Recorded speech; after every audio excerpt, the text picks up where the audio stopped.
what up guys? Welcome back to another Warframe video. This video I'm going to be talking about the Atterax. Now this weapon I should have covered like probably last week because I was planning on covering this weapon. It's one of my go-to weapons for the past week and a half. And the reason being is because not only is it a really good weapon against the Grineer, but practically any faction. But at the same time, you can build this thing up for crit, and you probably don't need much in order to crit really fast, because this weapon crits so easily because of its multiplier, and I'm going to go into it right now. And this is my build for it. Now I got the Burning Wasp on it, put my Prime Reach, and with this mod on this weapon, considering it has the reach of like the Orthos Prime, you put this on it and you couple that with the combos that you do with this, is lethal. Then you put on the pressure point for the damage.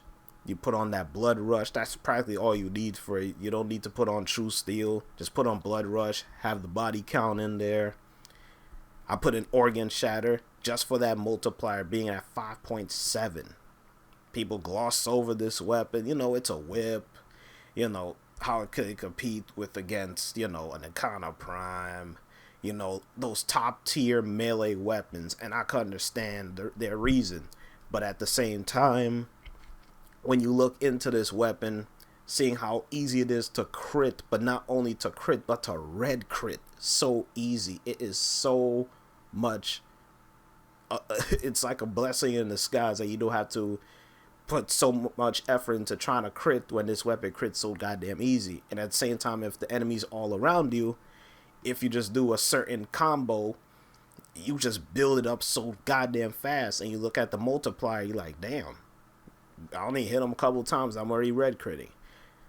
Put a Vergant Scourge and Voltaic Strike just for the corrosive, and I have the Berserker in there. Now you could put on Buzzkill on this so you could have more slash, but man, when this thing starts going, and you could get headshots on these dudes if you could line up your combo when it can actually hit them in their head.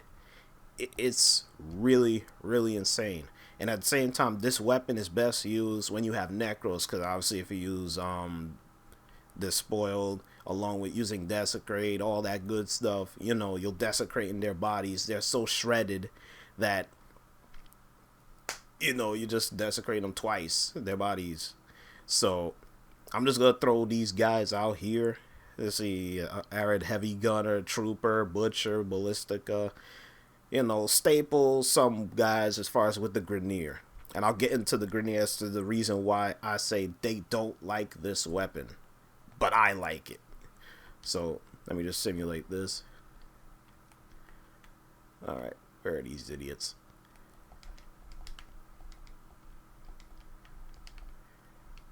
Now look how fast I'm critting with this damn thing.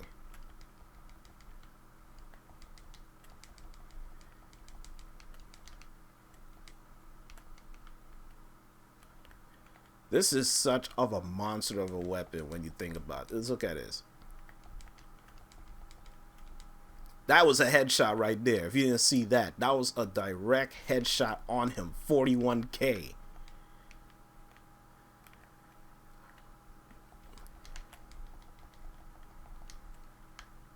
It doesn't even matter. Once you get going with your crits, it is a wrap with them. It is a wrap. It goes right through them. The slash just start kicking them in their face. It's not even a contest.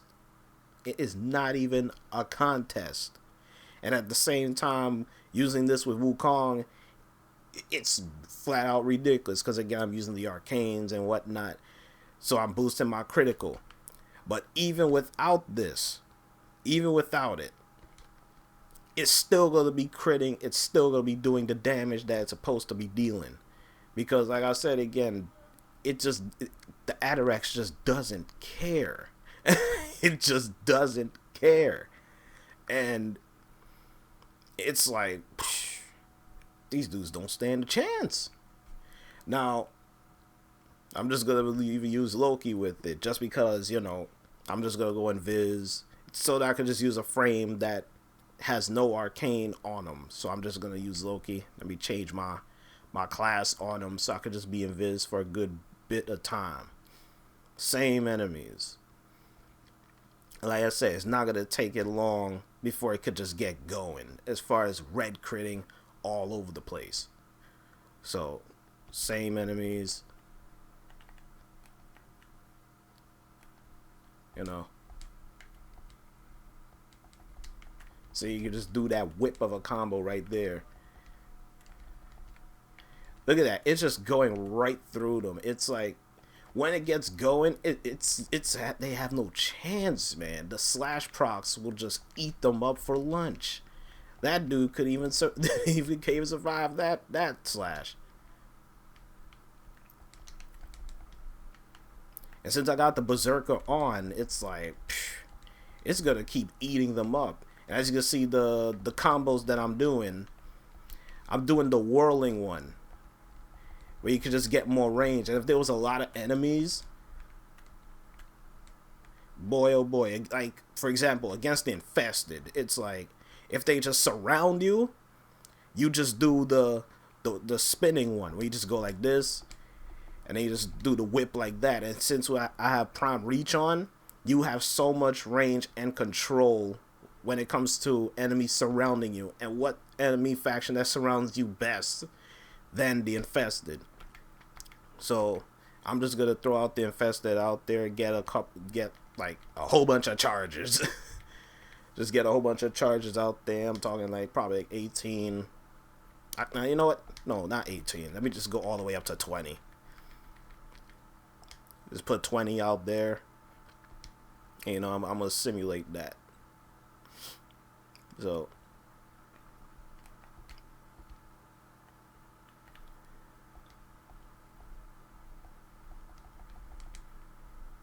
look at that. In one little swipe, they're already gone. It looks. Once it gets going, it's a wrap. It's a flat out wrap for these dudes. It's a wrap. See, I'm only at like 32 times with a 2 times multiplier, and they're already dead. Yeah, because it's slash base, but at the same time, if they were high of a level, it will be the same deal. It doesn't care. And speaking of grenades, since I talked about them earlier, the reason why that they don't like this weapon, especially, is because if you read the description on it, which got me laughing at the time when I first had it, in extreme cases, disobedient Grenier are sentenced to death by the Atterax. So you gotta think about this when it comes to these Grenier. When they see this weapon, they fear as if they're sentenced to death. They felt like they've been disobedient. It's a multi-blade whip that is adept at flaying skin from bone. So this weapon excels at flaying skin from bone. So it doesn't matter how much, you know, armor they have. Once this thing kicks in with the slash and stuff, flaying their skin from bone